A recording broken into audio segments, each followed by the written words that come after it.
This is a legacy episode of the Lesbian Historic Motif podcast, originally released as part of the Lesbian Talk Show podcast group. Some references may be obsolete. The show looks at lesbian-relevant themes in history and literature, has interviews and discussions about current historical fiction with queer female characters, including fantastic versions of the past, and presents new original historical fiction for your enjoyment.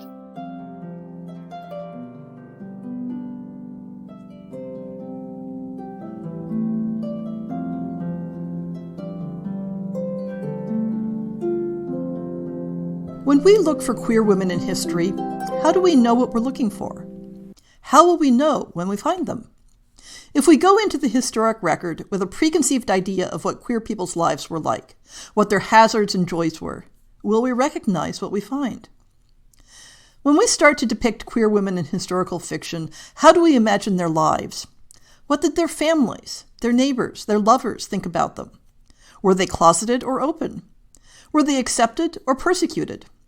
Did they find like-minded community or lead solitary lives? Attitudes and reactions around people with non-normative sexuality could be highly local and individual, even within general large patterns. And just as in current media with queer characters, the challenges they faced were not necessarily directly related to their sexuality. Today, I'd like to explore the small amount we know about a woman in 13th century Bologna named Bertolina Guercia. As is all too often the case in this era, the reason we have concrete data about her sexuality is because she ran afoul of the law. But don't assume you know how that encounter played out. The legal record that mentions Bertolina was studied and published by Carol Lansing in an article in 2005. The record had always been there to find, but it took someone noticing it, recognizing its significance, and considering it worth bringing it to public attention. There are a lot, and I mean a lot, of surviving historical archives with records about obscure, unimportant, dare I say, mostly boring people. When scholars comb through these archives, most of which have never been published or even necessarily cataloged in detail, they're usually looking for information on a particular topic. The vast background material that they have to wade through to find that topic may be fascinating on its own, but the distraction of shining things is the bane of academia. Any number of researchers may walk past an entry without comment because it doesn't speak to their particular topic, before one picks it up and weaves it into a larger picture. All of this is in preface to say that there are undoubtedly many more stories like Bertolina's waiting to be noticed. The scholarly catalogs of evidence for women's same-sex relations in the past are often condemned as scanty, and too often interpreted as meaning that either there is little to be found or that queer women were, in fact, relatively scarce in the past. In addition to the value of stories like Bertolina's for their own sake, they remind us of what is still out there to be discovered. But let's move on to Bertolina's specific story.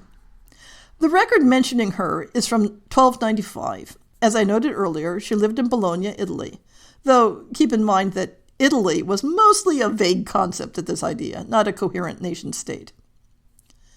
What was going on in Europe in 1295? King Edward I was busy building castles to support his military adventures in Wales and Scotland. This is the era of Robert the Bruce and William Wallace of Braveheart fame. The Ninth Crusade finishes with the Egyptian recapture of Acre, effectively ending the Christian colonial occupation of the Holy Land. In Italy, Marco Polo has just returned to Venice from his travels in China, and Dante Alighieri is hard at work on his poetry, though yet to write his greatest works. The Italian Renaissance isn't quite a twinkle in its parents' eyes yet, nor has the Black Death touched Europe yet. We're pretty solidly in the middle of the Middle Ages. Bologna was at that time a commune, an independent political entity having escaped domination by the Holy Roman Empire a century earlier as part of the Lombard League. It was a thriving commercial and artistic center with a population in the tens of thousands, though becoming politically unstable due to squabbling among the ruling families.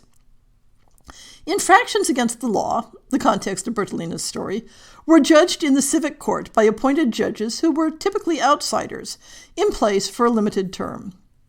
Perhaps this was specifically to avoid having trials influenced by local squabbles and loyalties. Charges were brought, not by anything resembling a police force, but by private citizens, who might make an anonymous report of something that should be investigated, or could make a public accusation. In either case, it was the court's responsibility to call witnesses, draw conclusions, and assign sentences or fines. But before we come to the charges, what does the record tell us about Bertolina Guercia? We know that her father is dead, that she lived in the parish of St. Cecilia next to the old city wall, an area that may have had a somewhat seedy reputation. There is no mention of a husband, nor is she identified as a widow, both of which would almost certainly be considered relevant in the legal records, so we can assume she never married. We don't know what profession she followed, though she was comfortable enough that she could hire singers for an evening's entertainment. It's worth noting that nowhere in the trial records does anyone suggest that she was involved in sex work, which is commonly used as an all-purpose charge against unruly women. She is accused of being known to be a magician and fortune teller, and said to claim that she could cause people to love or hate, and that she used these activities to extort money from people. Charges of this sort were fairly common add-ons to other accusations, and the court records indicate that they were rarely taken seriously or mentioned in verdicts and sentencing. We can also guess that she had, in some way, angered a more powerful neighbor, Guglielmo of San Biagio, who had the good fortune to have friends or patrons among the nobility, and whose charges were therefore taken seriously. This brings us to the specific charges that make Bertolina of interest to us today.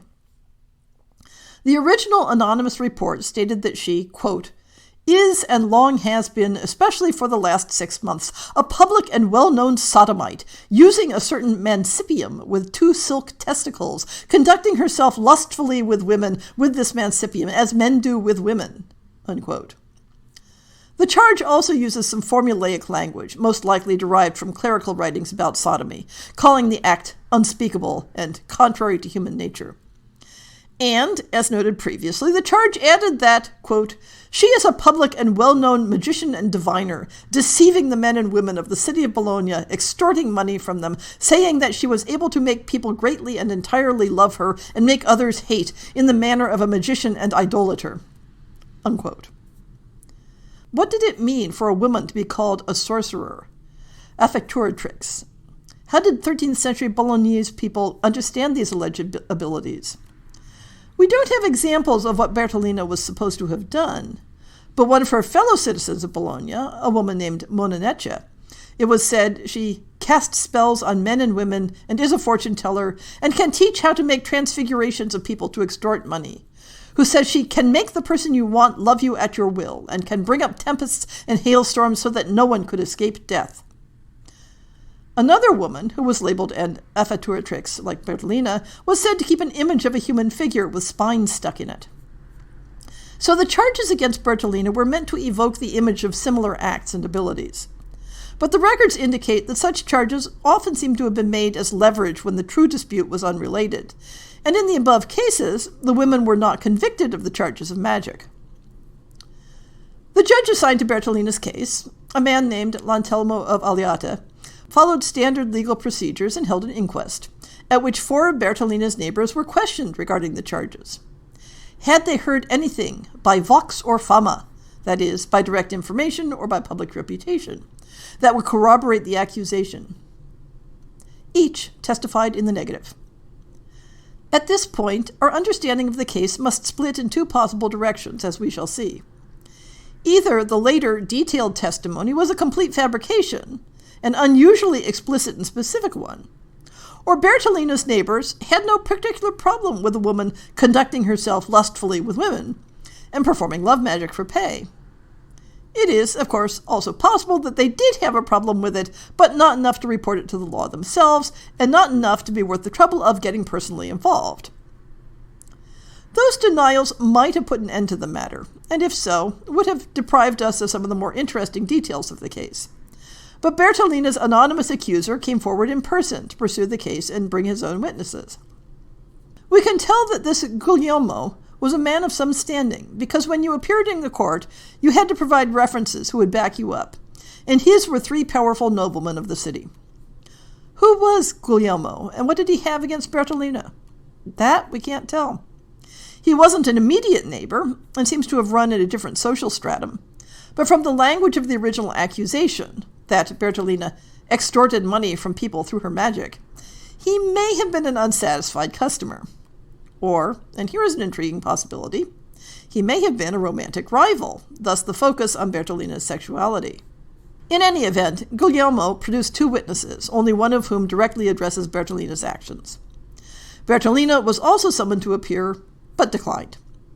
In the following testimony, the witness, Ugolino Martini, refers to Bertolina by her nickname, Guercia. This is the translation Lansing provides in her article. One evening, I was at supper in my house in the parish of Yemme, in the past, though I don't remember whether it was this year or last year, nor the day or month, but it was after the 3rd bell. I heard 2 men singing, and I went out of my house and went to where they were singing. I did not know them, nor do I know them. They were singing near the church of San Tommaso, where they were making a serenade, but I don't know to whom. When they had sung, I said to them that they should come with me and serenade my lady. They said that they did not wish to come unless it was with the agreement of Guercia, who was present, and at whose request they said they were there. Guercia said that she did want them to come with me. The men and Guercia came along with me, and I led them to the house of Lady Dolcebona in the parish of San Biagio, and had them sing there. Guercia said to me, "Are you interested in this widow?" I said yes, and she said, "I have been interested in her for 2 years." I replied to her, "Unlucky you, how can you be interested in women?" She said, "It is because Okay, here we must pause for some tricky vocabulary. The record has the verb tifuo, which is not a known word. Lansing believes it may be either a deliberate or accidental mangling of futuo, that is, fuck. The text is also about to refer to an object called a virilia, which, from context, we can understand as a dildo. So I'll just use both those words with the understanding that the translation is approximate. She said, "It is because I fuck them with these dildos of silk that I have." I said to her, "May I see some of these dildos?" She said yes, and drew one from her purse, and showed it to me. It was made of silk, but I do not know what kind of silk. She showed me a number of them, though I don't know how many, because I did not count them. But some were great and large, and some small, and I am not sure whether she showed me 10.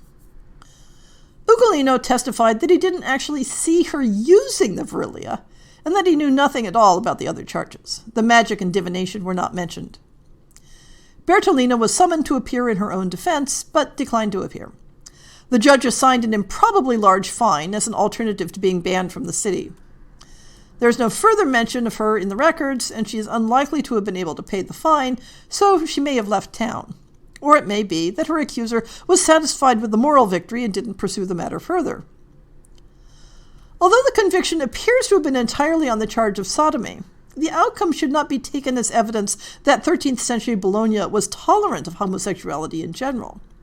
In that same decade, there are records of men being executed for the same charge, though legal records suggest that the men were most likely to be accused of sodomy if violence or an underage boy were involved. But Bolognese laws discussing sodomy are explicitly concerned only with men.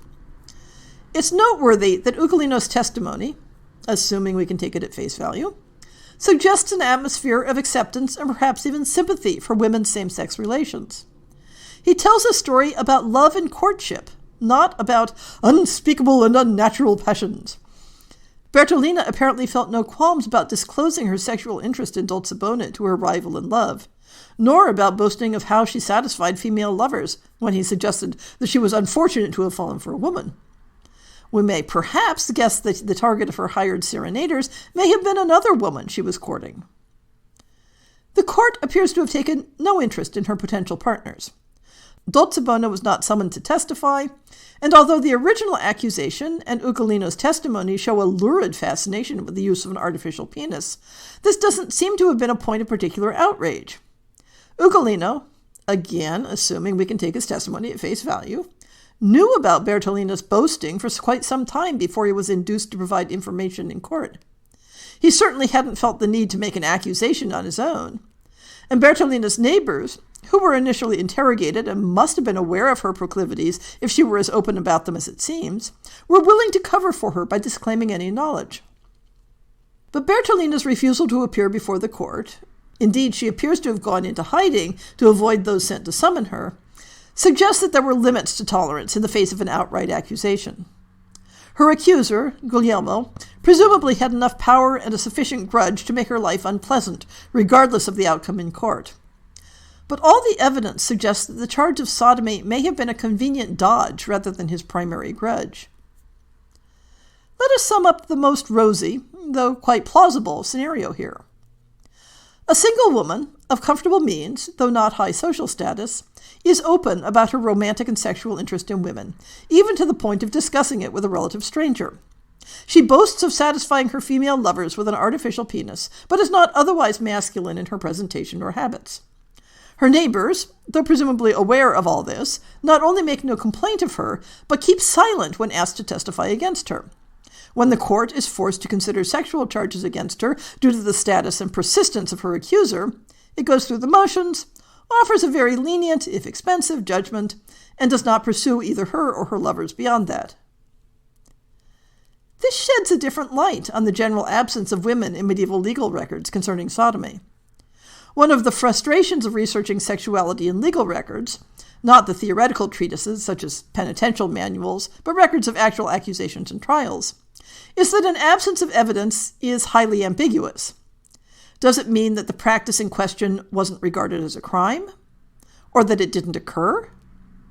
Other articles on the subject, such as Puff's Female Sodomy, the Trial of Katharina Hesseldorfer, 1477, and Crompton's The Myth of Lesbian Impunity, Capital Laws from 1270 to 1791, have addressed this question by focusing on cases with more dire consequences.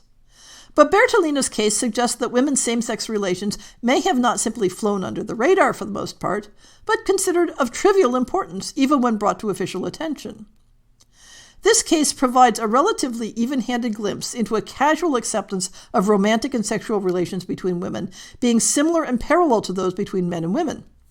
Like extramarital heterosexual relations, they might provide an excuse for the exercise of malice for other reasons. But for every Bertolina Guercia, we could easily envision any number of Dulcibellas who evidently carried on with their girlfriends with no interference or harassment.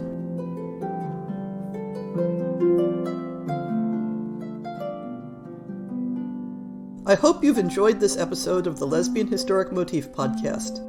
See the show notes for links to people and topics. Most shows will have a transcript linked as well. If you have a book announcement, a topic suggestion, or might like to appear on the show, please drop me an email. If you enjoyed this podcast, please rate it and subscribe on your favorite podcast app, and consider supporting our Patreon.